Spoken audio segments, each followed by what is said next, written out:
have a patriotic scarf happening in the room today. It's red, white, and blue. I'm just stating the facts. Scarf. Oh, a Buffalo Bills scarf. All right. I have two items for all of you at the top before we get going. Fair enough. My husband is a Cincinnati Bengals fan, so he can relate. First, an announcement on the Secretary's travel.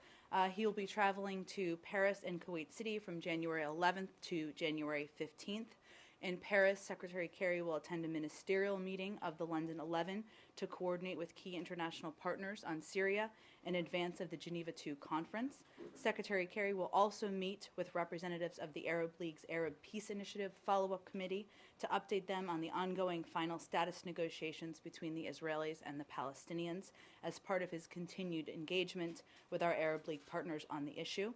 In Kuwait City, Secretary Kerry will lead the U.S. delegation to the Second International Humanitarian Pledging Conference for Syria in Kuwait, co-hosted by the Emir of Kuwait and chaired by the UN Secretary General. With foreign countries, international organizations, and NGOs in attendance at Kuwait, the Secretary will discuss the critical nature of international contributions toward the 2014 UN appeals for Syria, as well as other humanitarian issues surrounding the crisis in Syria, as well as its neighbors. One other item, just before we go to you, Matt. I wanted to read out a call the Secretary had yesterday with Iraqi Foreign Minister Zabari. The Secretary and Foreign Minister discussed the situation in Anbar Province and the government of Iraq's efforts to combat ISIL in coordination with local police and tribes. The Secretary noted the critical need for support from the local population and encouraged the government of Iraq to continue its efforts to empower local officials and tribes to isolate ISIL and drive them out of populated areas. He also emphasized the opportunity for the government of Iraq to focus on political initiatives to increase political inclusiveness as an essential component of the CT campaign as the only path to long-term stability. He assured the foreign minister that we will continue to provide technical military advice and enhancing material support, and stressed that military efforts must be fused with political and economic efforts to isolate extremist groups. Foreign Minister Zabari expressed appreciation for the support of the United States under the Strategic Framework Agreement for Iraq's struggle against terrorism. He also expressed appreciation for the international support for Iraq has been receiving in the fight against terrorism and its ongoing commitment to support the process of constitutional democracy in Iraq. Both leaders noted progress on finalizing an agreement under discussion between Baghdad and Erbil on energy and revenue sharing, underscoring that this agreement should be concluded as soon as possible, as it will demonstrate that all Iraqis share equitably in the benefits of Iraq's natural resources. Thank you. On the trip, did you leave anything out of the Paris schedule? I mean, and I don't mean like a nice dinner in the left bank or something like that. I mean, I did leave out, which we'll have to fix, that he has a meeting with Foreign Minister Lavrov, as I confirmed yesterday. Right. So that still remains the case. Okay.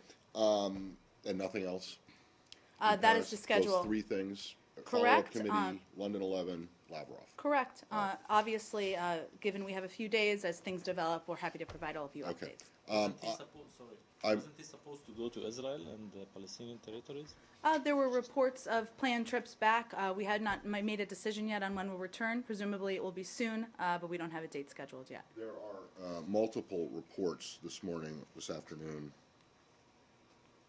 that... This afternoon. Yes, late this afternoon. The Secretary has asked the kings of Jordan and Saudi Arabia to amend or alter the Arab peace proposal to include a recognition of Israel as a Jewish state, in the hopes that will give President Abbas some flexibility, some political room to do the same thing.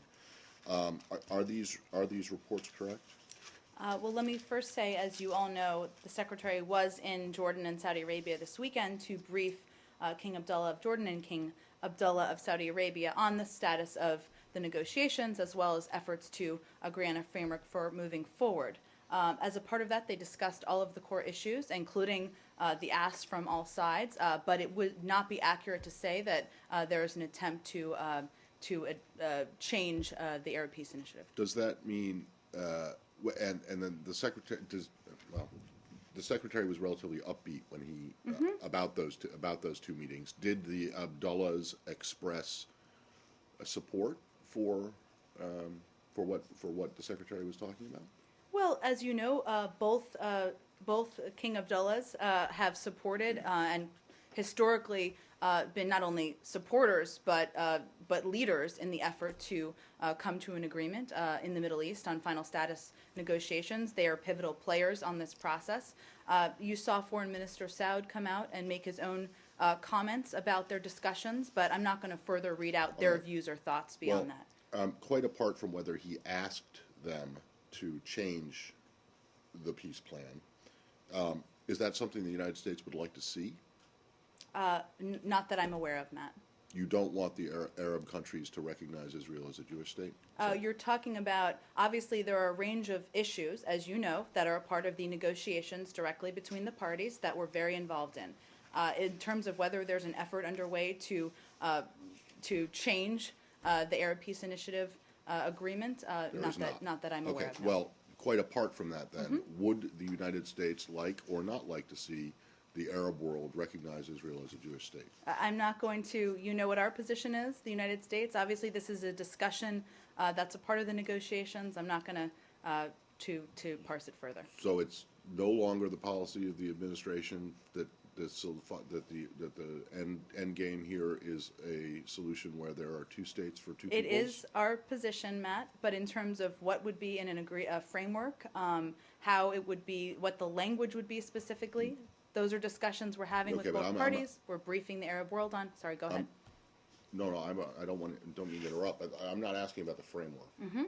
In the broad scheme of things, does the United States want the Arab world to recognize Israel as a Jewish state? I'm not going to. What I'm trying not to do here, Matt, is obviously you know what our position is. You know what the Israelis would like to see. This is part of the discussions and the negotiations. Beyond that, I'm not going to further outline here what is being discussed with all the parties. Well, maybe I'm not making myself. I'm not talking about the negotiations. In general, does the United States want to see the Arab world, the Arab League, the members of the Arab League, and the Organization of the Islamic Conference, whatever, recognize Israel as a Jewish state? We want to see them support, which they've indicated they would, a final status agreement between the parties. What is included in there is not yet determined. Jen, if I may follow. Does the United States of America recognize Israel as a Jewish state?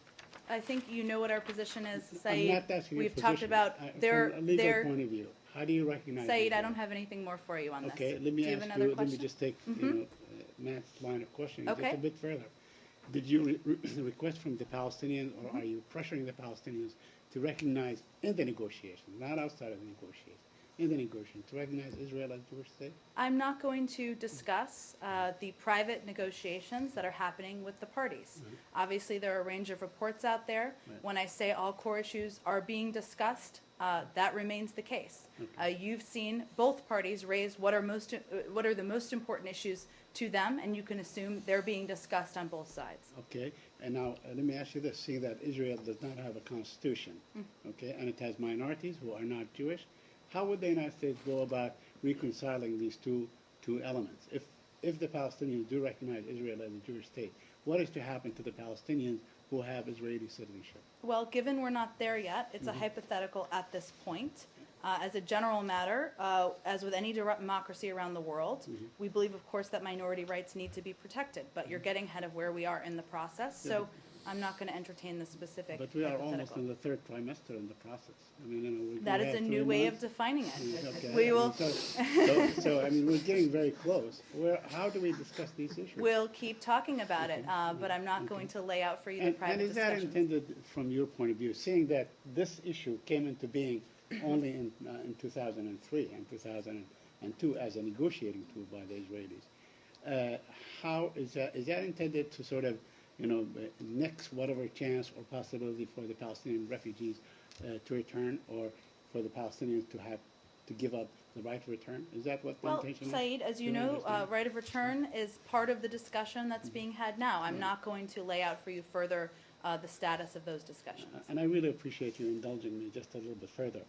Is it true that the Secretary sort of warned both the Israelis and the Palestinians, unless there's something at the end of this process, U.S. engagement will be lowered, or the level of U.S. engagement with the process will be sort of lowered or sort of downsized? In terms of in the region, or I'm not No, sure no, what that would in be terms of the referring to. Palestinian-Israeli negotiations, unless they both come to some sort of terms, they give or they make the hard and difficult and painful decisions, as you call them.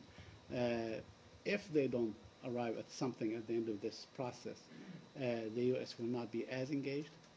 Well, I would not put it in that way. You've heard the Secretary say, but this is how he says it privately as well, that it's now's the time where tough decisions need to be made. That is the case as we discuss a framework for negotiations moving forward. There's decades of history here. There are sensitivities. There are tough issues that are being discussed. So that's a message he's conveyed publicly and privately, but I would put it in those terms and not the way that you described it. Okay, in the event that these negotiations bear no fruit at the end of the process and the Palestinians go ahead with their threat or warning that they will go to the UN, what are you telling them that you will do in the event that they actually resort Well, to the Saeed, UN? you're way down in the process. We remain confident that both parties will remain committed to the process. At the table, they have expressed a willingness and openness to make tough choices, so we'll keep our focus on that. Do we have any more on the Middle East peace process? Oh, go ahead, Matt. Gestational references aside, there are also reports that in some Israeli media that the Secretary is behind the European Union's plans or potential, I don't know what to call them, sanctions on Israel over the settlement. Over settlement issues. In other words, that the Secretary is encouraging the Europeans to put this pressure on the Israelis. Is that correct? It's hard to see how that would make sense, given the Secretary expressed just a few months ago publicly his desire to see a delay in European Union, taking action that would be unhelpful to the process. Right. I guess the reports suggest that the Secretary would stop urging the Europeans to not do this, and in fact tell them that it's okay to go ahead if in fact the third trimester ends with no live birth. Wow. We're not at that point yet. I'm not going to outline private discussions, but I would just state that our efforts are on working with the two parties. Obviously, these are sensitive issues. We're not encouraging anyone to take steps that would be unhelpful to the process. Is it still the position of the administration that the EU should hold off on doing anything like this, at least until the end of the 9-month period? That has been our position. I'm not And it aware of a hasn't change to the position. If the Secretary decides to go to the West Bank and to Israel, will this happen as part of this coming trip? It's not currently on the trip as I announced it. Obviously, we continue to review the best time to return to the region, and if anything changes, we'll let you all know. Joe, go ahead. Can I go to the London 11 meeting? Sure. Okay, so what is the purpose of this meeting at the weekend, and what do you guys hope to get out of it? Sure. Well, first, as you know, the aim of the meeting is to meet with key partners and coordinate with the international community vis-a-vis the crisis in Syria, make preparations for Geneva II conference, as well as discuss ways to support the moderate political and military opposition. As you know, and you've been with us on many of these trips, they've met regularly over the course of the last year plus, and so this is an important time to have a meeting given preparations for Geneva II. And does it hinder the discussions that the opposition has decided to postpone until the 17th of January's decision on whether to attend the Geneva talks? Hinder the discussions at the London 11? London 11, yeah. No. Preparations, we note that there has been a great deal of recent activity among the opposition in recent days. The discussions about Geneva II will continue. There are several paths for that, including the London 11, including our conversations with the opposition, including the Secretary's meeting with Foreign Minister Lavrov. They said they will vote next week, and so we will wait for that process to play out. Is Ahmad Jabbar going to be at the London 11 meetings? There's some suggestions that they might actually make their decision on whether to go or not after the meetings happened, after the London 11 meetings happened. It's a good question. I'm happy to take it and see if we have an update on whether he'll attend or not. Sometimes, as you know from past London 11s, we haven't known until the day or two before. So at the moment, there's no plans for him to. I'll have to check for you. Okay. How do you view the resignations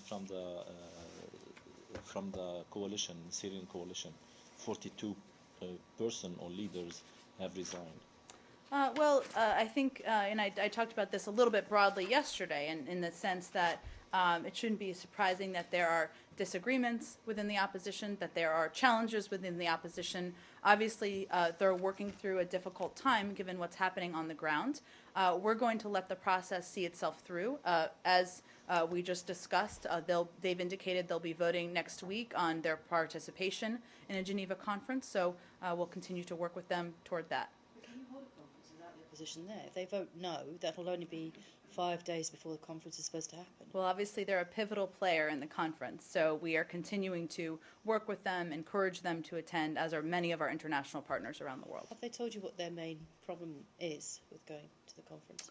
I don't think that's something that I would outline here.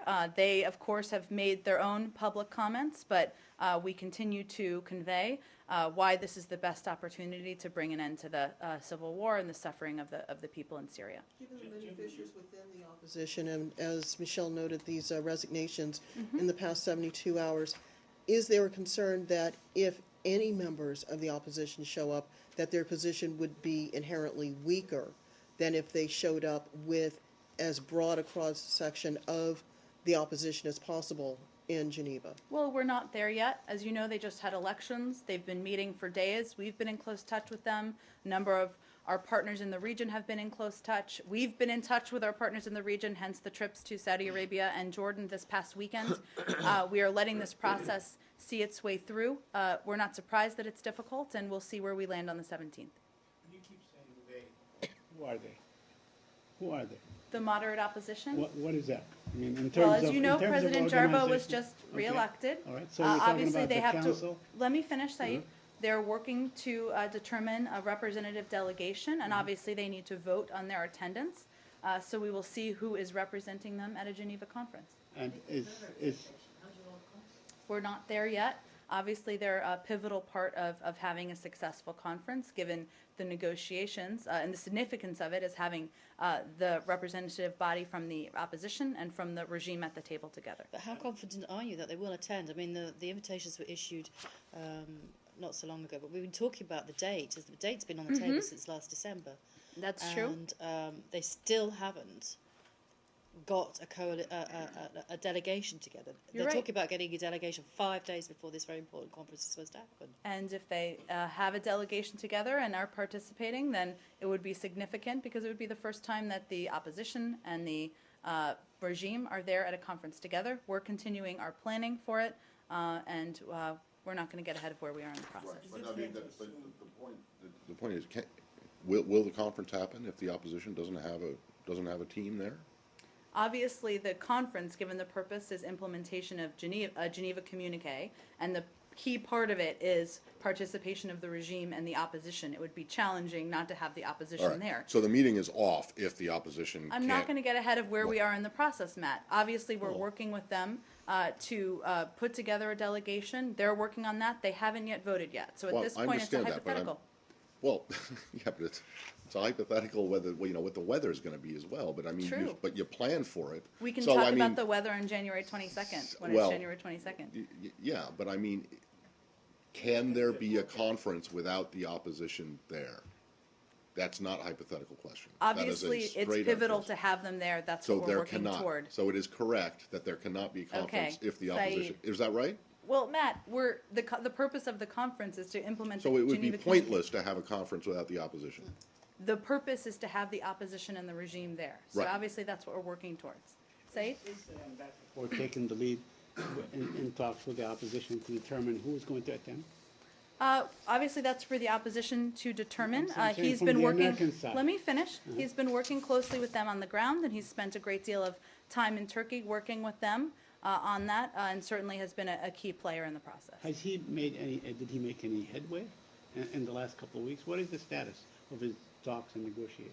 Well, you've seen that they've elected leadership, that they've indicated what the timing of a vote to attend the conference. I'm not going to give you a day-by-day, play-by-play of our internal discussions with them, but he remains committed to it, and we continue to make the case for why it would be important to attend a But conference. with this fluid situation on the ground and the opposition fighting each other very intensely, very bloodily, as a matter of fact, how does that impact the civilian moderate opposition? In what way are you asking? In the way that its ability to represent the Syrian people, because they basically control large swaths of land in Syria. So are you asking, tell me your question. I'm Martin. asking you, are you going to include some of the militant groups, or is part of the talks that Ambassador Ford conducting with the moderate opposition, the political opposition, is also to incorporate or include some of the militant groups that are doing the fighting We've long in Syria? said that we would be, that we believe it should be a representative delegation. Obviously, that's a process that's being worked through in terms of who would be included in delegation. Jen, the Nusra Front made some, the leader of the Nusra Front made some comments recently calling for a ceasefire and suggesting that an Islamic court be established to resolve disputes. Is that something the U.S. would support? Well, you know our position on groups like al-Nusra, groups that are designated terrorist organizations that represent the extremist element of the Syrian opposition. We remain concerned. We continue to express that, and our position has been longstanding. So our focus is not on what those groups, the pronouncements of those groups. It's on working to strengthen the moderate opposition, working toward a Geneva conference, and that's what we'll keep our eyes But on. it would seem that the level of ferocity of the infighting between rebels would present a challenge to having a good conference in Geneva, no? So wouldn't any attempt to have broker a ceasefire be potentially welcomed? These are new comments. There hasn't been action on them, so I'm not going to do analysis on what it means because it's something we'll have to determine over the coming days. On the subject of terror groups, Can we just finish, Liz, do you mind? And do you have one on Syria? Okay. On the fights between the rebels, how the U.S. is supporting the moderates against the extremists there? Well, are you, in terms of what specifically? Are you helping them against the extremists, to fight the extremists? Well, as you know, we've been working, we've been committed for months, if not almost a year now, to working all of our aid and military assistance through the moderate opposition. That is helping the moderate opposition. That's what we've agreed to as part of London 11 meetings with our partners around the world and regional stakeholders. That's helping the moderate opposition. But at a certain time, you stopped supporting them. Aid through the north, that's correct. And is it still? That has not, I don't have anything to announce on that today or changes to that today. Obviously, there are other countries that are continuing their aid and assistance, and we work in coordination with them as well. Go ahead, Joe. I wondered if there was any U.S. reaction to the news that the headquarters of the Islamic State of Iraq and the Levant was seized from them in Aleppo today by several different rebel groups, including Islamist groups as well. I don't have anything on that now. Let me talk to our team and see if we can get you guys a reaction to that. Lucas? Oh, do you have one on Syria or something? Okay, go ahead, Lucas. do you have an update on designating a former Guantanamo Bay detainee and his organization, Ansar al-Sharia, in Libya as a terrorist organization? I don't have anything to announce today. As you know, we don't discuss deliberations relating to the designation of individuals or foreign terrorist organizations, so I have nothing on it for you today. There's just a press release from Chairman Royce's office saying he looks forward to this designation taking place. Is this a matter of just days on Capitol Hill, has to be over there? I'm not going to give you a prediction of that. I will note his release. Okay, and is the Guantanamo detainee, is this designation of al-Sharia as a terror group, is that linked to his ties to al-Qaeda? I'm not going to get into deliberations about designations. In terms of Ansar al-Sharia, Benghazi, Ansar al-Sharia Darna, we have these are separate groups. We have no indication that, and they're not official affiliates of Khor al-Qaeda. So we have no indication still, that remains the case, that Khor al-Qaeda directed or planned the Benghazi attack. I can give you one update. As we've noted, and as you've all noted in the past, Ansar al-Sharia in Benghazi and Ansar al-Sharia in Darna have been involved in terrorist attacks in the past, of course, against civilian targets, frequent assassinations, and attempted assassinations of security officials and political actors in eastern Libya. Can also confirm that that includes the September 11th attack against the U.S. Special Mission and Annex in Benghazi, Libya. Obviously, there's an ongoing investigation, and we're not asserting that these groups were the only two organizations whose members were involved in the attack, that those organizations pre-planned the attack well in advance, or that these organizations are somehow more responsible than others. But that is one piece I can confirm for you. But Jen, the leader of Ansar al-Sharia, Ben Kumu, he has ties to bin Laden. He trained with him in camps in Pakistan in 1993. Doesn't that give him ties to al-Qaeda? Well, again, Lucas, there's no indication at this point that Khor al-Qaeda was involved or planned these attacks, and these are not official affiliates of al-Qaeda. So, but if you're an alumnus of al-Qaeda, doesn't that give you ties to al-Qaeda? I mean, I'm just curious what it takes to have. What does it take to have ties to al-Qaeda? Is it an email? Is it a certificate of completed training? I'm just curious what it takes to have ties to al-Qaeda. They don't give out T-shirts or membership cards, as you know. So what we're talking about is Check expenses.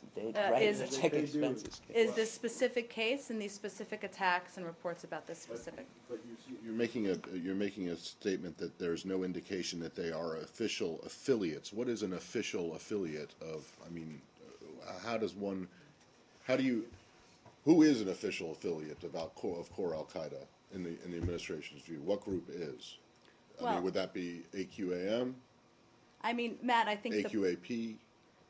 the point I'm making is that, which, as I understood Lucas's question, was their ties to Khor al-Qaeda, which we still have. That hasn't changed. No, forget about his question completely. Your answer to his, well, I don't mean it that way. I'm just talking about. I'm not asking about his question. Your answer to his question says that they are not. There's no indication that these are official affiliates of Khor al-Qaeda, and I'm just wondering. I mean, I don't think it's an irrelevant question to ask. What makes one an official affiliate? I don't have as opposed to an unofficial or a wannabe affiliate. I don't have any criteria to outline for you. I'm happy to check with our counterterrorism team and see if that's something that's publicly available. Okay, because if you don't have criteria for what an official affiliate is, then I'm not sure how you can say that one isn't an official affiliate. I think I can say one isn't by the fact that they were not directed by. So there is a difference. But that doesn't mean whether they were directed or not doesn't mean that they're not an official affiliate or affiliated or unaffiliated for that matter. I'm just wondering what the criteria is for a group to get.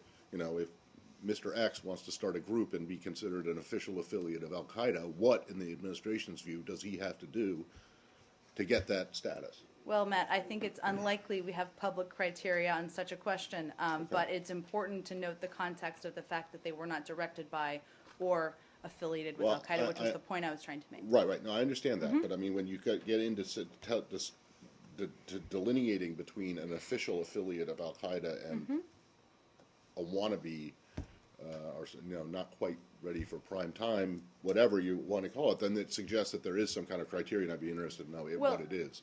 Okay, but the relevant point here related to the Benghazi attack, I know you know this, but it's worth reiterating, is that there were initial reports and claims that Khor al-Qaeda directed the attack. So that's why I made the point.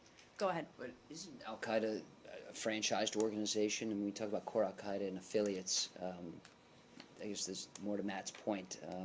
Can you not say that al-Qaeda is a franchised organization? I don't have any more to outline for you on al-Qaeda's affiliations and what their qualifications are. Lastly, if you went to a college, William & Mary, perhaps, you call yourself... Great school. You have ties to one would have ties to the school, correct? I'm pretty sure it does not work the same way as being an alumni of a college. It's similar. I mean, if you have trained under the Al Qaeda flag, if you trained in camps, if you've left the nest, so to speak, doesn't that, no matter where you go in life, give you ties back to that But organization? Lucas, the question is not whether individuals know each other. It's whether there is a direct link between, Ansar al-Sharia in Benghazi and core al-Qaeda. And so that's the question I was answering. It's not whether different individuals have met in the course of their lifetimes. Right, but if you're a Guantanamo Bay prisoner freed, you go to Libya, and a year later you're freed from the Libyan government, and you attack the Benghazi compound, and you've been known to have ties with al-Qaeda that go back to 1993, doesn't that present enough evidence to say that he has some ties, and so does this organization? Well, Lucas, there's a very talented FBI team that has an ongoing investigation that we're all committed to. We're not going to draw conclusions at this point, and what I'm providing to you is what has been determined and what is publicly available at this time. And is there any update with that investigation? There is not. Can we go to Afghanistan? Let's just finish this, Roz, and then I'm happy to go to Afghanistan. Do we have any more on this topic? I just wanted to ask you very quickly. Uh-huh. I mean, Al-Qaeda is led by Ayman al-Zawahiri, and more and more we see that he really lost his grip on all these affiliate or franchises of Al-Qaeda everywhere. Is that make it very difficult for your law enforcement, the FBI or whoever, to sort of track these teams and track these organizations under a multitude of names? I would point you, Saeed, to the FBI and the process of the investigation. I don't have anything more to outline for you on that from here. Let's go to Roz on Afghanistan. If there's none anymore, go ahead, Roz. First off, has there been any progress on getting President Karzai to sign the strategic agreement with the U.S. on any U.S. troop presence after the end of 2014? I don't have any update for you on that. Have there been any high-level discussions from the Secretary, from Special Envoy McGurk, Ambassador Beecroft about where the Karzai government is on signing this deal? Well, I think you're referring to folks who are running point on Iraq, so they wouldn't sorry. be. But the Secretary has not been in touch with President Karzai. We remain in the same place. It is safe to assume that our team on the ground, the ambassador on the ground, our negotiating team on the ground, is in very close contact, of course. It remains true, and this is the case that we continue to make, that the delay in signing negatively affects confidence in the region, as well as our and our allies' ability to plan a potential follow-on mission. And with the drawdown already ongoing, decisions have to be made soon about issues such as base closures and force levels. I know we've talked about this, but not in a while in here. And of course, without a BSA, near-term decisions about those issues would have to be made accordingly. So we continue to press and make the same case we've been making. I don't have any updates on that at this moment. When has the Secretary been in touch with President Karzai?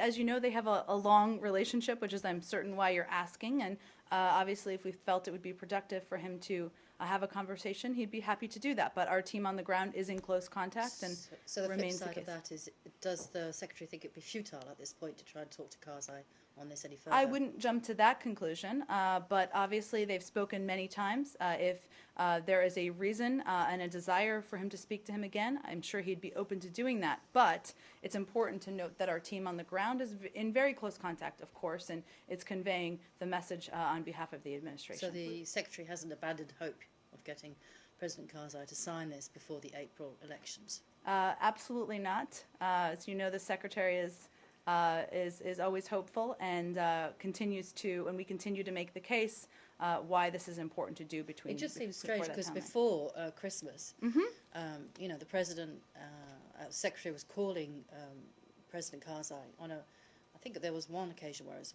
twice a day. Sure. At one point, and now silence. It just.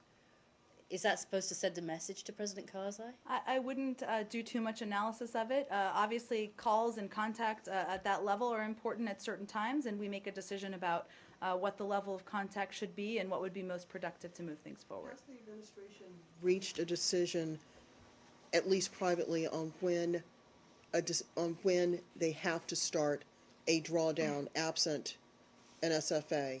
And if so, has that date been given to the Karzai government to add to the sense of urgency? What we've been saying remains what we've been communicating to the government, which is that if we cannot conclude a BSA promptly, we'll initiate planning for a post-2014 future. Obviously, there are the elections, but we want to move forward as quickly as possible. That remains the case. Is it correct that April is too late? Yeah, April, the So, elections. I mean, your colleague at the White House said the other day, weeks, not months, so April is definitely, if Karzai wants to stretch this out and have his successor do it, that's too late for you. April would be months.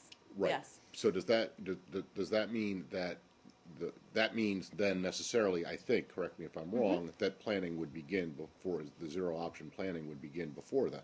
Well, Matt, obviously we make decisions day by day, week by week, so I can't give you a prediction of where we will be, Right. but obviously our hope is we can resolve this in weeks, And not is it months. just planning? The reason I ask is because just you plan for all sorts of eventualities, doesn't mean it's necessarily gonna happen. Sure.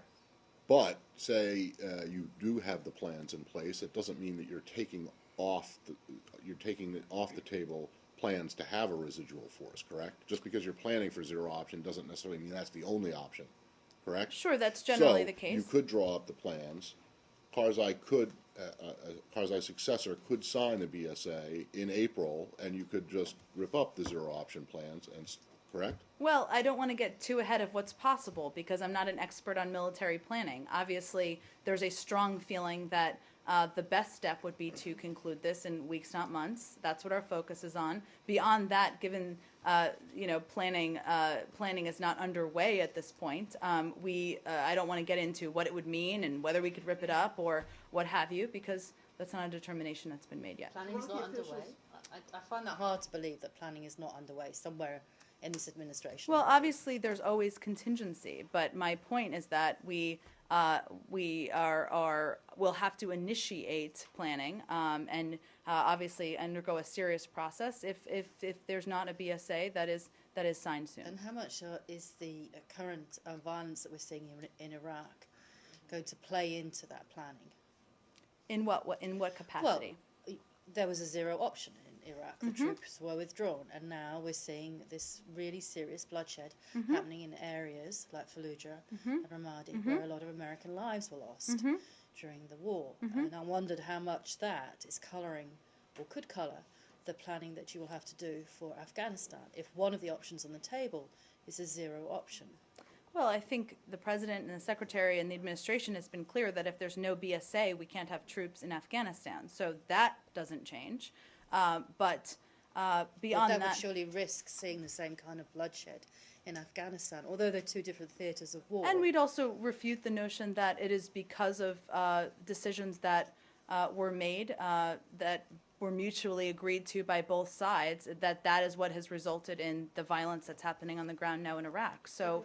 But there are reports that Iraqi officials have told the Karzai government, look, we weren't able to work out the SOFA with the U.S. officials. Now we have this problem in Anbar province.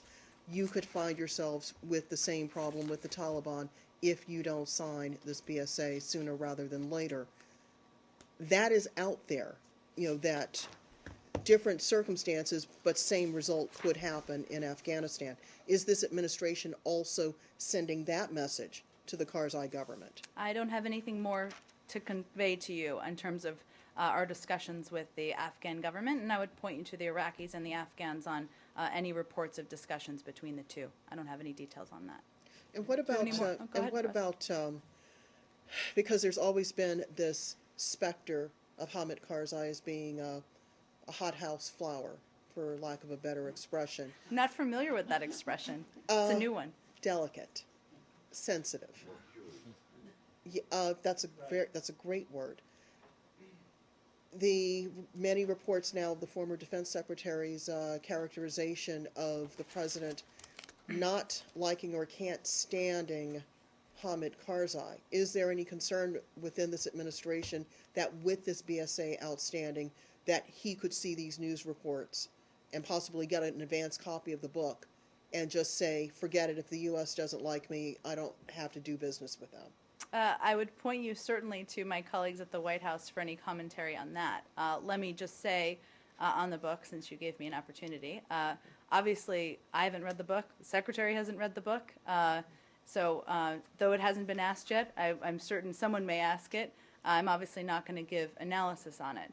I will say it's not about, of course, the current State Department, but in terms of the secretary's experience, and I talked to him about this morning or over the last 24 hours, his experience with the White House has been one where he's had an open engagement. He's had a relationship where he felt he could not only voice his opinion, but also serve the role as chief diplomat around the world that he needs to serve with the reign he needs to do that. So that hasn't been his experience, and I just wanted to add that commentary. I was going to bring this up, but since you have volunteered that, the secretary was not secretary, obviously, during the period of time that's covered by this book. He was Correct. a member of the Congress, of which Mr. Gates does not apparently have a very high opinion. Does the secretary have any thoughts about what Mr. Gates had to say about Congress? No thoughts to add on that front. Okay, because that Matt. would seem to be, I mean, perhaps other than being maybe miffed that he's not included more in the book, that would seem to be the thing that would be most relevant to the current secretary as it relates to this book. No? Well, I think it's fair to say that given the secretary served for 29 years in Congress and proudly served, that he has a disagreement about the role Congress plays, but we didn't have a particular discussion about that piece. But you can certainly refute the notion that this administration is not convinced with its own strategy. can't Is you? not, can you say one more Is time? not convinced with its own strategy in Afghanistan, as Mr. Gates suggested. Well, again, Saeed, I think most of these questions are more appropriate for the White House than the State Department, given it's not about the current State Department. However, as it relates to Afghanistan and as it relates to the Secretary's experience with some of the major players who are mentioned in this book, he's known the Vice President for 25 years, if not longer. There's almost no one he respects more in terms of his foreign policy expertise, his knowledge of the issues that he likes to consult with more, as chairman of the SFRC and currently. And one more point, and then we'll get to you again. And in terms of the president's view and approach to Afghanistan, what the secretary's experience has been over just the last year, which this book is not about, but they've been discussing this issue, is that it's a very deliberative process that takes into account everything from what is best for our troops, what is best for the American military, what is best for the American people, and what's best for the interests of Afghanistan. It's a challenging issue, and he's been a part of nearly every conversation that's been had about this issue this year. Go ahead, But give me another question. Mr. Gates says that the vice president was wrong on every foreign policy issue. He doesn't say just one, Afghanistan. He says he was wrong on every Well, single I policy. would point you foreign to policy the issue. White House, but I just laid out for you what the secretary's view is of the vice president's expertise. One of the senior negotiators in Iran, Mr. Abbas Araghchi, said that Undersecretary Sherman has expressed a willingness to stop by in Geneva talks and attend a trilateral meeting, probably with the EU representative. Can you confirm that? And if yes, tell us why the sudden interest? Well, I don't have any details on this, but I can tell you all that I expect there will be more to say on Undersecretary Sherman's travel. Is it out? Okay. So there's a announcement that just went out that has more details on it. I was waiting for this. To go back to the question, it doesn't say that she's going to hold a trilateral meeting. Can you confirm that? I'll have to check section on of the it? details of her schedule. I knew that we were announcing some details of travel, but I'll have to check on that particular piece. The other statement by the Iranian foreign ministry is about the warning which was issued about this resale of the commercial plane engines, and they said that it's not gonna be beneficial for the atmosphere of the talks. Do you have any reaction to that? That was a decision and an announcement made by the Department of Commerce, so I'd point you to them for more specifics on it. Obviously, I'll let them outline the reasons and actions. And let me just say broadly that, while of course we're very committed to moving forward in the implementation of the first stage of the agreement, there are still areas where we are implementing United States government policy, whether that's that or whether that is sanctions that we continue to implement. So that hasn't changed. Your referral to the Commerce Department doesn't suggest that the State Department was not consulted about its decision, does it? No, I'm just So you are conveying aware, that they have. and you don't think, Go ahead. well, I just want to make sure, there was an interagency process that, or at least consultation, right, before Commerce announced this? Presumably, yes, Matt. There's no opposition to it from our end. They just are So, the in point other and have words- all the details. In other words, this building does not believe that step by them would necessarily harm or hinder the negotiations. Correct. Correct? And then how close are you, or do you expect there to be this week an announcement of an implementation agreement? Well, Coming out of these talks that Undersecretary Sherman's going to have? correct. I don't want to make a prediction of it. Obviously, as we've said from the podium here, and my colleague Marie has spoken more about this in the past week, there were some remaining issues which they were working through. Obviously, we would like to see the implementation begin as soon as possible. So that's what they're working toward. And they are working toward concluding one by the end of the week? Is that I don't want to make a prediction of the timing, but obviously, as has been the case, and there are just a few remaining issues, so we're working toward that. Go ahead in the back. Jennifer, I have a question on Greece Okay. and terrorism. Donna Ron, sure.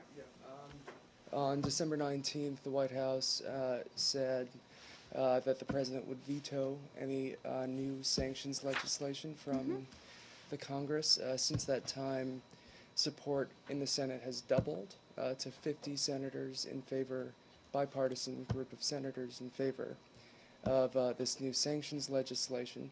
Those in favor of it say that it gives the president a year flexibility to negotiate. It honors the modest sanctions relief that Iran sought in the interim agreement, and it gives Congress the insurance policy that it had been seeking, that ensures that the interim agreement is actually upheld. Do you have anything to say to the senators that haven't committed yet, given the fact that actually this morning it's now 51, so the bill could pass? Well, our position on this hasn't changed. It's the argument that that Undersecretary Sherman and many administration officials have been making to Congress, which is that new sanctions in any capacity would undermine the prospects for a successful comprehensive nuclear agreement with Iran. We continue to strongly oppose any action taken by members of Congress, which we feel is unnecessary and directly contradicts the administration's work to resolve the concerns about the Iranian nuclear program peacefully. And the other piece of this that's very important is the Secretary, the President of the United States, were two of the strongest advocates for sanctions and the effectiveness of sanctions. That's one of the major reasons why we're here. And if we got to a point where we needed to put new sanctions in place, they would be leading the charge, and I don't think anyone thinks there would be a challenge in passing sanctions. So the question is, why risk this important pivotal stage we're at by putting new legislation in place?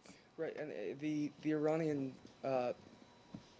point of view on this is that enacting new legislation is a violation of the Joint Plan of Action.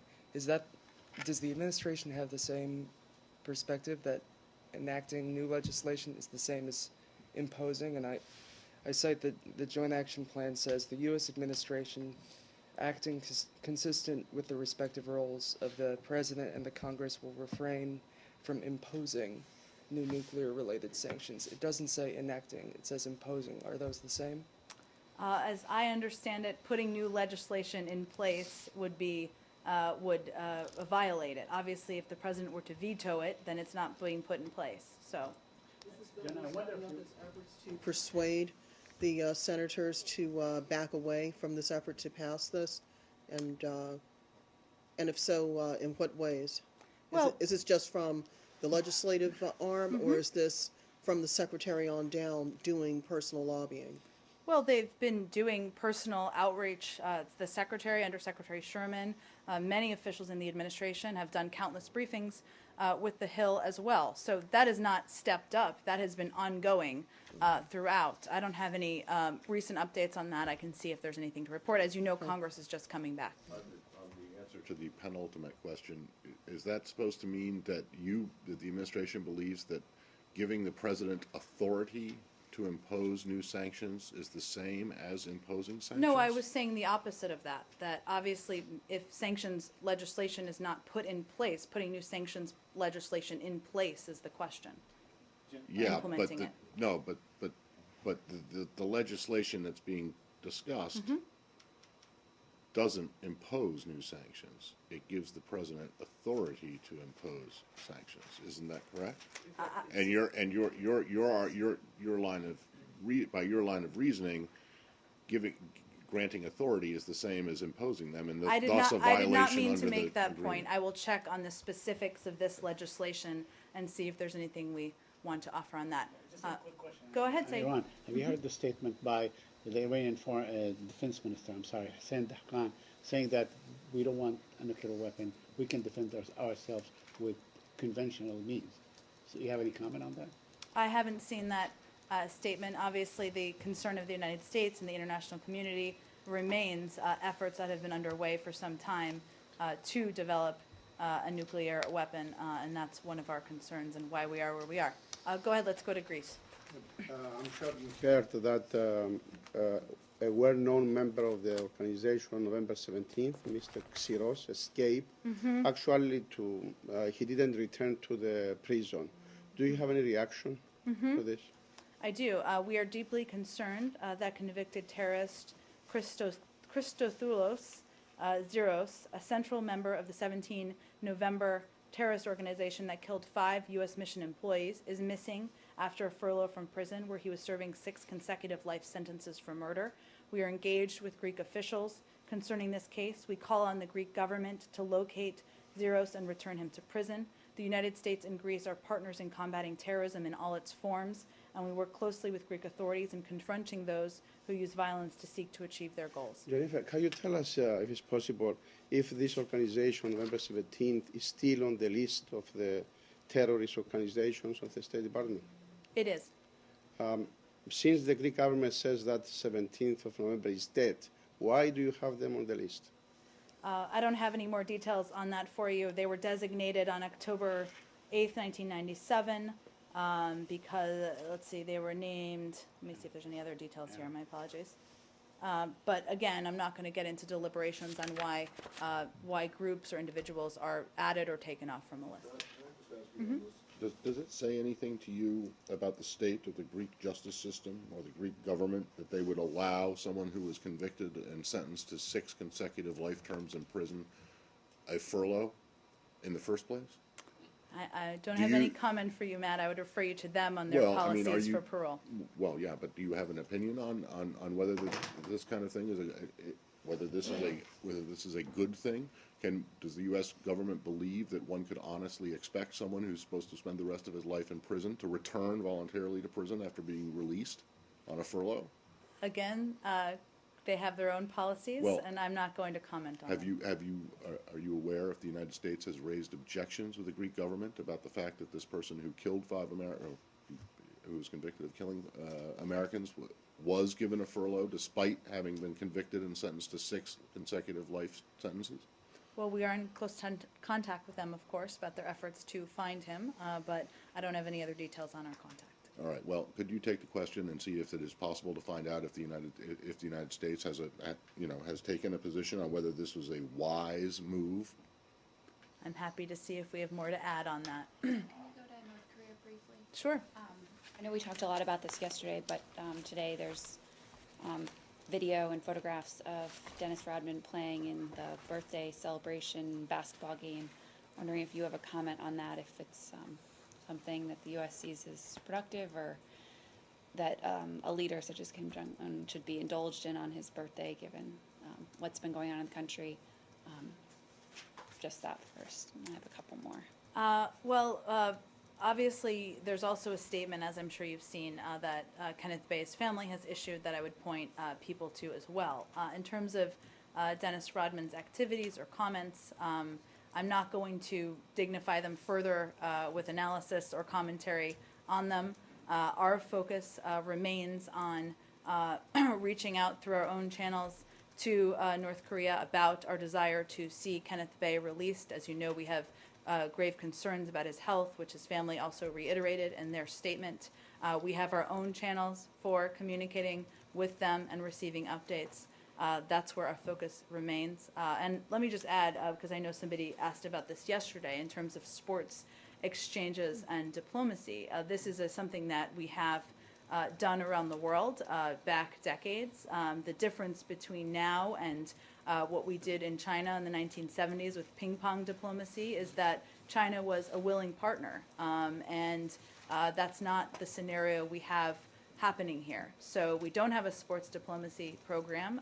Dennis Rodman is not representing the United States, and we'll work through our own diplomatic channels to communicate with North Korea. And understanding the fact that he does not represent the United States, has no official capacity at all, is the administration concerned at all that this, what some might call buffoonery, is actually endangering the life of an American citizen, or could endanger the life of an American citizen, or hurt your diplomatic efforts to get North Korea to denuclearize? Well, again, I mean, I think our efforts are separate from his efforts. Clearly. But at some point, there might be, or I'm asking, is there a point at which you get concerned that him running around and acting like a clown, or whatever one might call it, is detrimental to what you as a government are trying to do diplomatically with North Koreans? Matt, all I can say is that we're working through our own channels to secure Kenneth Bae's release. We have a standing offer, to your question yesterday, to send Bob King there to talk about this as well as humanitarian issues. We regret that that effort hasn't panned out at this point. But beyond that, I don't have any further analysis on what his actions mean or don't mean. Okay. Well, I mean, are you concerned that not taking a public, dim view of his antics is going to hurt, could hurt as well? Well, I'm sure if we thought taking a more aggressive public view would be helpful, we would do that. But right now, we're focused on what we think is most productive to secure Kenneth Bae's release, and we'll proceed. So is it fair to say you would just prefer that he go away? I think given we have not asked him to go on behalf of the United States government, it's not a trip we planned or we feel is moving the diplomatic path forward. Jen, I asked this yesterday, but is there any consideration to talk to Mr. Rodman afterwards to say, that you're not really helping here, and that there is an American citizen, fellow American citizen, that you could be endangering? We have not reached out to him. We've said before, if he wants to reach out to us, we're happy to hear from him and what he has to say. But our focus is on our own channels and efforts, and we'll remain committed to those. Do you know? Is that really true? You're happy? You would be happy to hear from him? We'd be happy to listen to what he has to say, Matt. Really? We'd be willing to listen to what he has to say. You would be? We would be willing to hear what he has to say. Right. But are there any legal restrictions on the government reaching out to Mr. Rodman and saying, among other things, hey, knock it off? Legal restrictions? Yeah. In what capacity? He is a private citizen. He's free to go wherever he can get a correct, visa. and I reiterated that yesterday. Does the U.S. government have the right to call him in and say, we understand you're free to do what you want? I'm not aware of what the legal commitments are, but there's no plans to do that, so I don't think I'm going to speculate on that. Go ahead. Do you know when the last time the Swedes had consular access to Mr. To Bae? Kenneth Bae? Yeah. It's a good question. Let me ask Catherine, and we'll shoot around a note to all of you. Thank you. Jen, were you disappointed when the U.S. team, looks like they threw the game to the North Koreans, that Dennis Rodman and his fellow NBA players actually lost to the North Korean team? How do you know they threw the game? I'm just wondering if you had a comment on that. I don't. If that was helpful. Jen, you mentioned Ambassador King's prospective future trip if the invitation is re-extended.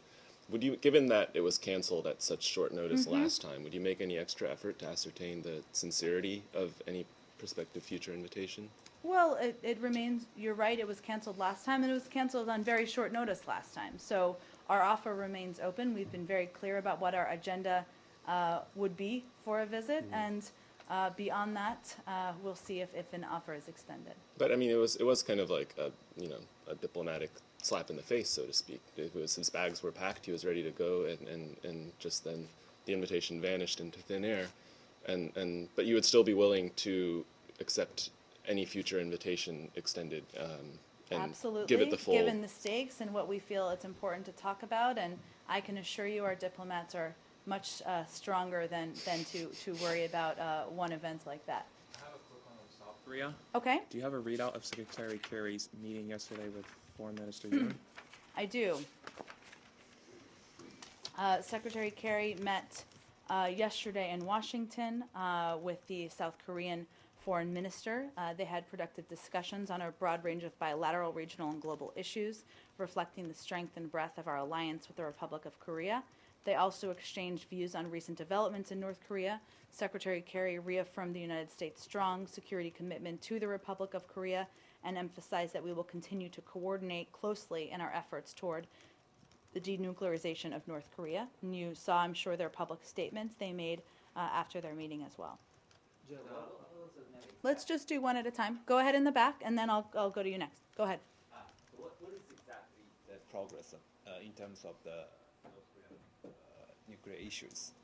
The progress? Yeah. In what capacity? Yeah, as you told us earlier, they're talking about the North Korean issues, and they continue coordinate, and it confirms their cooperation.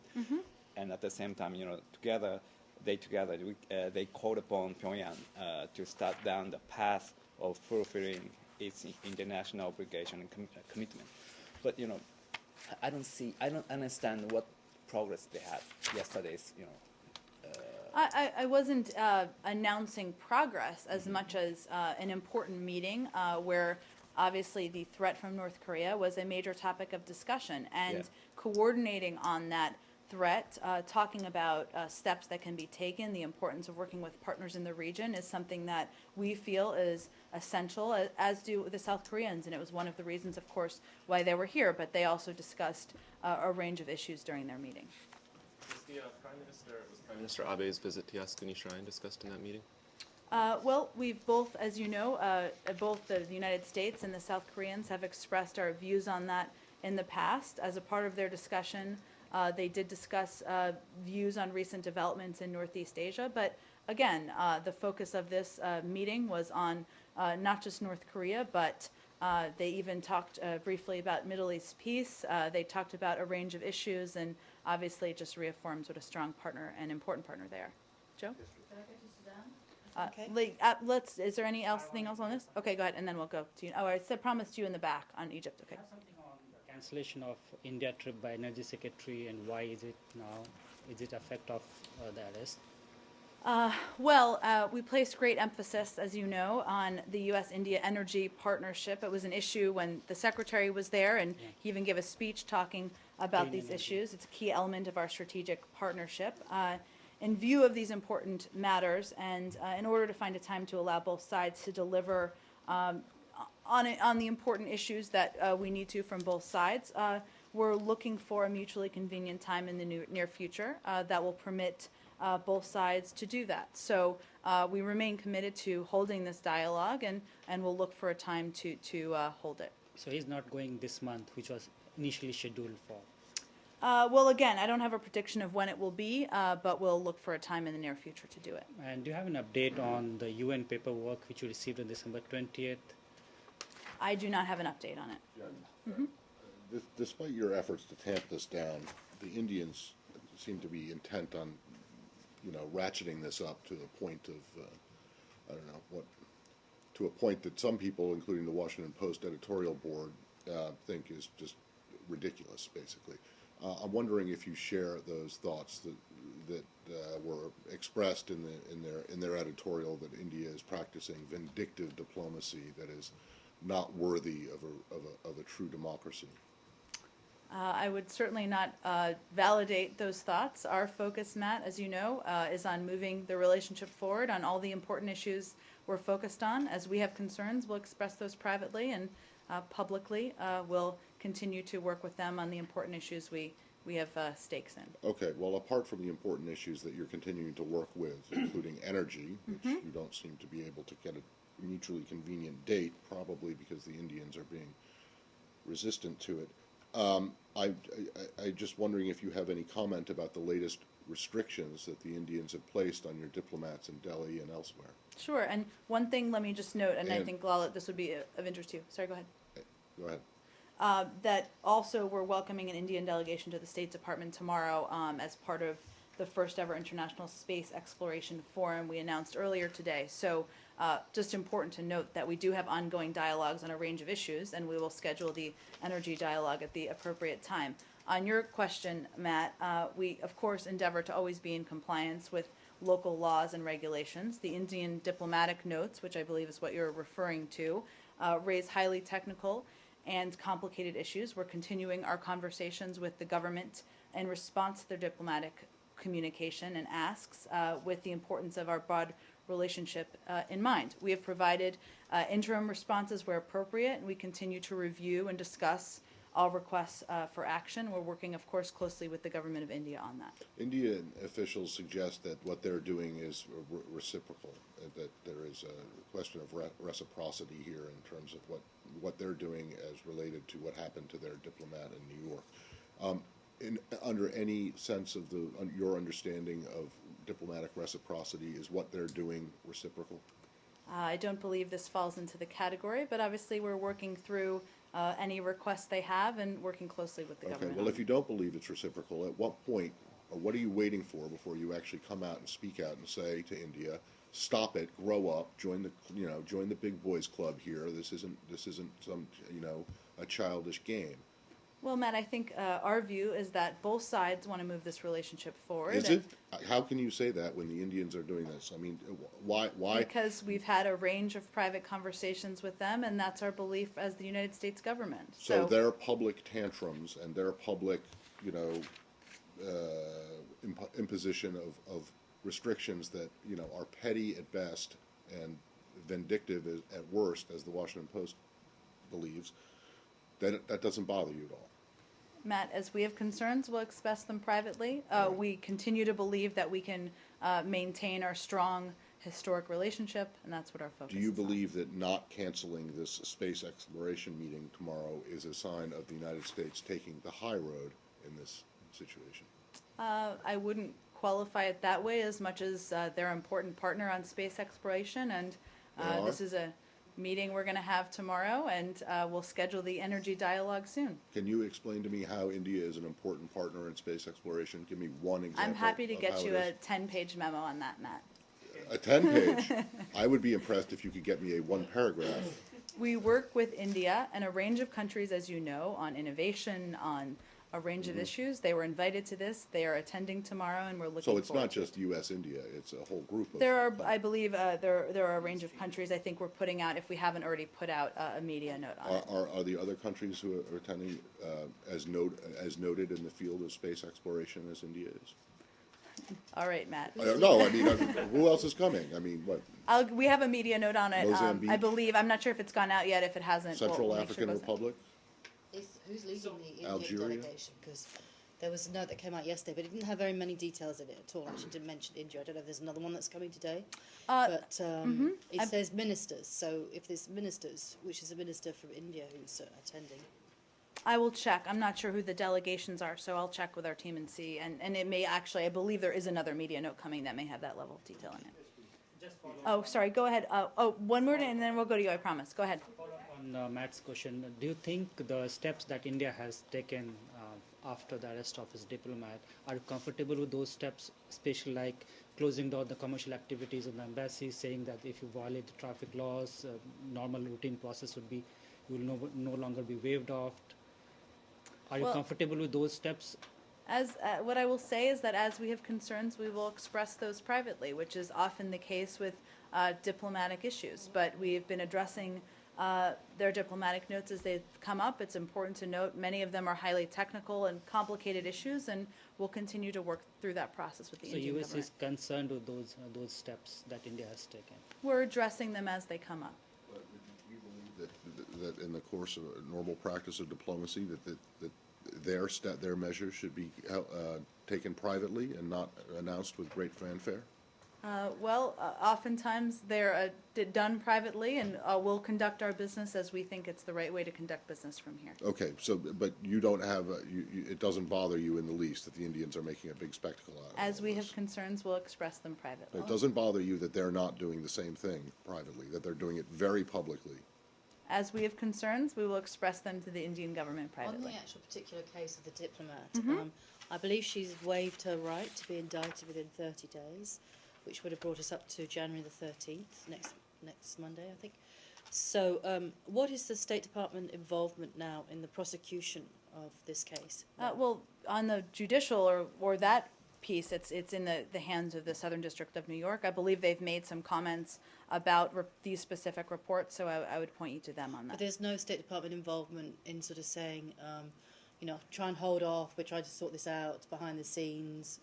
We don't want a diplomatic incident the with India legal over this. piece is being managed by the Southern District of New York. We're, of course, in touch with the Indian government, but I don't have any other details But are you beyond in that. touch with the Southern District of New York? I guess is the question. And in what capacity? To ask them to try and stall the case until you get a diplomatic solution. I don't have any other details. Obviously, different agencies coordinate, but in terms of these specifics, they're running point on it. I will see if there's more we can share. And what's the status on her application for G visa, which would give her the full diplomatic immunity? We've received the paperwork. It's under review. I don't have any other details on it or updates. Has any progress been made? Is she being towards getting the G visa, or she's being? I don't have any other updates on it. Go ahead in the back. Egypt? Sorry, Egypt. Today was supposed to be a trial of ex-president or former president Morsi, and it was postponed. Do you have any update about how do you see this process itself? Because you talked about it 2 weeks ago. President Morsi and brothers are on trial these days. Do you have anything to say about that? Any new? I don't have any new So commentary. regarding the next week, it's going to be the referendum on the Constitution.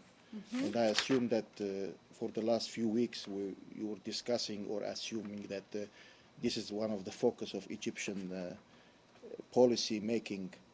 Do you have anything to say about that? I do. I think one of the pieces I would point you to is the release made by the Carter Center on the referendum.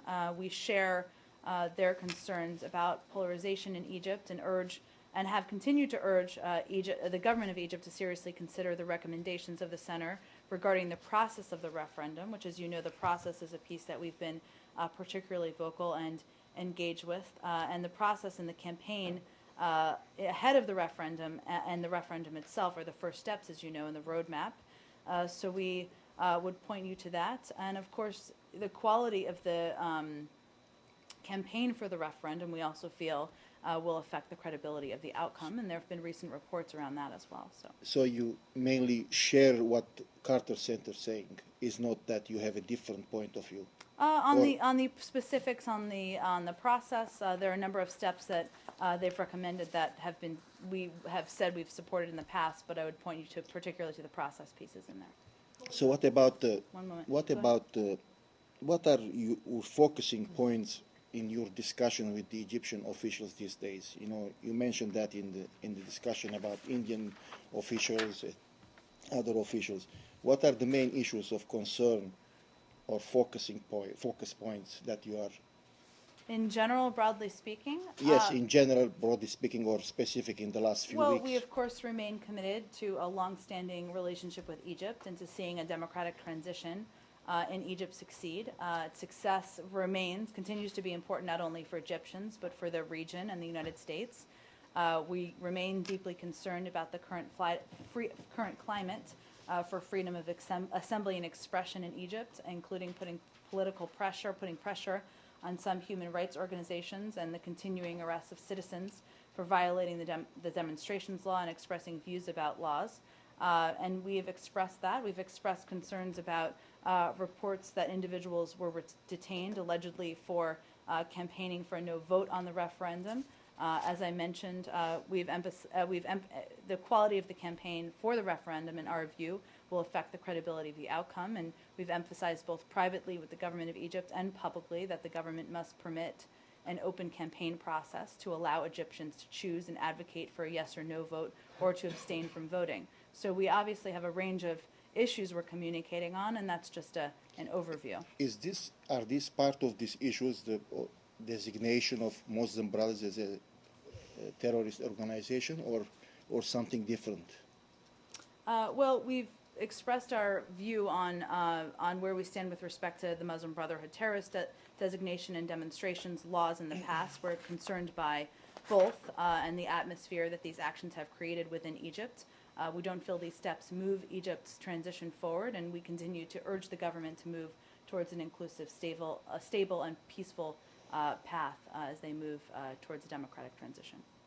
So that's just to conclude the point. I mean, Okay. yes, last week when you said the U.S. official point of view, or let's say the spokesperson official point of view regarding the Muslim Brothers and terrorist organization, the spokesperson, your colleague in the Egyptian counterpart, I can say it, said it's an interference in the local or internal issues. Do you consider it's an interference, or I think I consider it as I just described it. Egypt? No. If Okay. anyone is. The trial of Morsi. Is there concern in this building about whether the military is deliberately keeping him and his co-defendants out of sight? Is there concern about how they're being treated? What this says about the military's willingness to let the return to a civilian government take place? I haven't talked to our team about this specifically in a little bit, so let me talk to them and see if there's something new to report to you on our concerns, which have been pretty consistent. Okay. Sudan, staying in the region. Sure. I saw yesterday that you'd told us that Secretary Kerry had spoken with South Sudan President Kiir and urging him to release all the political detainees immediately.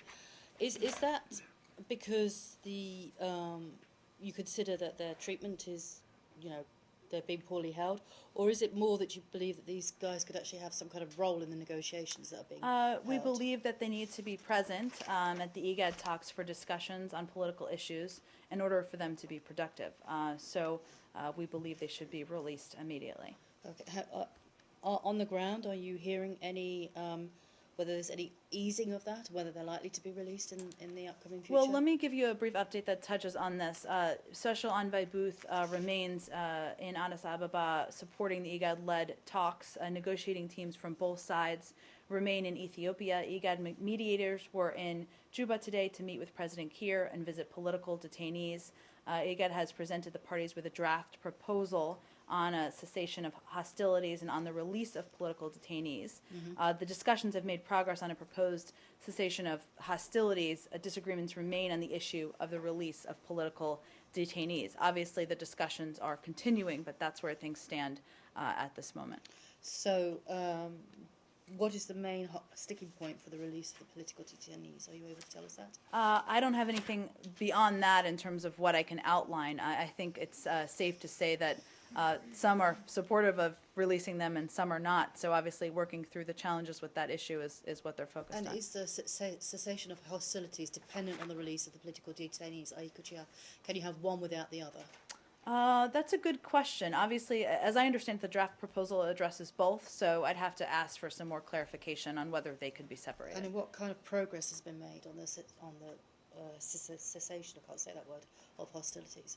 It's a hard word. As I said, the progress has been working towards getting the sides to agree. Obviously, they're still working through the proposed, the draft proposal. So, but there has been more progress made on that than the other issue. Any suggestion of a time frame?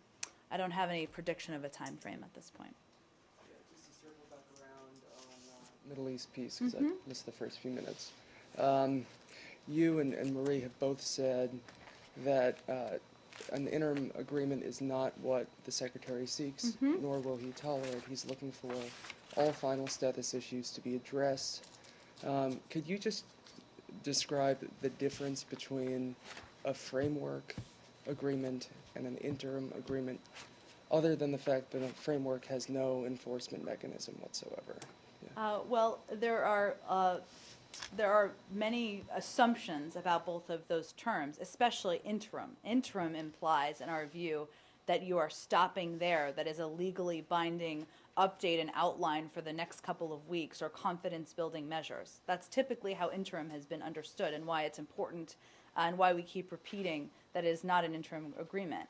A framework for negotiations is outlining the contours of the issues for moving forward. So it is laying out the difficult choices and the difficult outline of what will be agreed to at a final outcome. And it reiterates the fact that we're all working towards a final status agreement and we're not working towards a temporary interim set of confidence-building measures. Right, but I understand that. But at the beginning of the process, all parties agreed that the 9-month time frame was not for a framework to agree upon, tenets of a final status agreement. It was the final status agreement.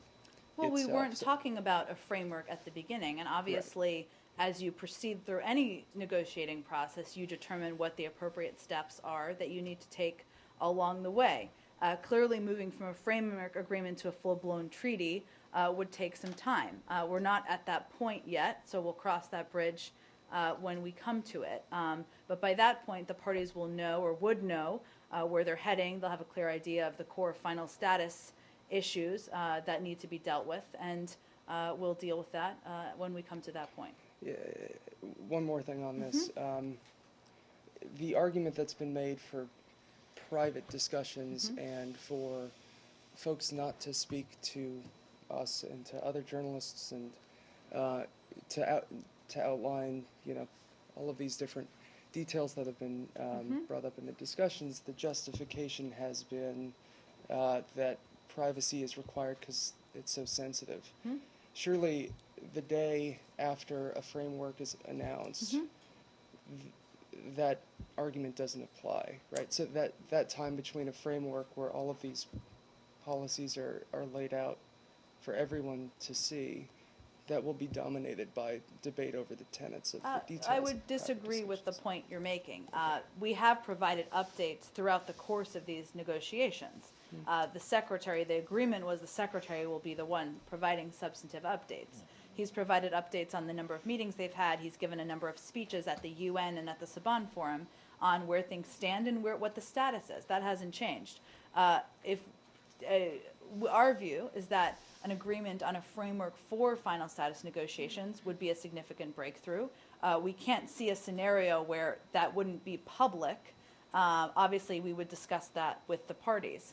But that doesn't change the fact that as you're discussing tough issues, we feel it's in the best interest of the final outcome not to lay out the day-to-day ups and downs.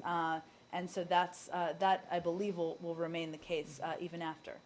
The Prime Minister has said that a minimal requirement for peace is the recognition of Israel as a Jewish homeland by the Palestinians. The framework is supposed to address all final status issues, so it's to be assumed then that will be addressed by the Palestinian side. Well, the framework will address the core issues, which is what is being all discussed. Core issues. That is the goal of the framework. Okay. But I can't tell you what the final outcome or the final language would be in a framework yet, as that's still being discussed and negotiated. One of your early answers to this line of questioning, you talked about the Secretary giving updates. Are you trying to suggest that the Secretary has offered any bit of substance in these updates? Well, Matt, when we began in August, we didn't have a discussion over a framework. We hadn't had nearly 24 rounds of negotiations. Both sides were not discussing the core issues. So, that may feel unsatisfying. That does represent making progress. I'm just asking if you're saying that the Secretary or others in their updates have been substantive. I believe they have. They have. Okay. Then clearly we have a difference of opinion over what substantive means. Can Agree I just to ask? disagree. Yes. Diplomacy in action. And then another answer. You said that at that point, the framework point, that both parties will have a clear idea where they're headed. Don't they have a clear idea where they're headed right now?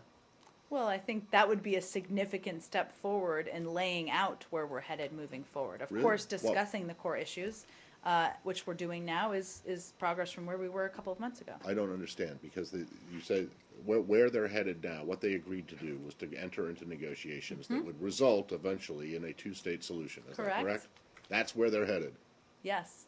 You don't think that they What know I'm where what they're I'm headed? conveying is a more detailed explanation of the path forward, which is progress from where we were months ago and progress from even where we are now. Right, but you and others repeatedly made the point that both sides pretty much know what the What the two-state core solution. issues are? Sure. No, what the two-state solution is going to be, and so I don't understand why you think that the getting it on paper now, if that's what this framework is supposed to be, is actually it amounts to anything other than just putting it down on a piece of paper. Well, our view, Matt, is it would give a clear outline for how we conclude the negotiations, and that Okay. is an important step, So would be an important You step. don't believe that there is a clear outline of how to conclude the negotiations? now? Well, I think does not conflict with the fact that we know what the core issues are. That's been the case for decades, right? But talking about laying out a detailed, the detailed contours of moving forward would be the breakthrough I'm talking about. Okay, last one in the back. Sandu, U.S. correspondent for the Romanian Public Radio. Hello. And my question is about the Assistant Secretary Victoria Nuland's visit to Romania. First of all, will the Assistant Secretary also meet President Traian Băsescu? Second, does the visit come as a result of the recent amendments to the penal code adopted in the Chamber of Deputies in Romania? And third, could you comment on the relationship between the Department of State and the Romanian government after the U.S. Embassy in Bucharest issued a statement regarding the amendments, saying that they represent a step away from transparency and rule of law, and the Romanian Prime Minister criticized that reaction? Well, what I'd like to do is connect you with somebody who has a little more in-depth specifics on the trip. I know that Assistant Secretary Nuland left yesterday, and she's visiting a range of countries and is looking forward to that. But why don't we connect you with somebody from our European Bureau who can give you more details. And the comment in general about the relationship between the Department of State and the Romanian government? Obviously, she's visiting Romania to explore all the important issues we work together on, but I will connect you with someone from the Bureau who can go more in depth for you. Thank you.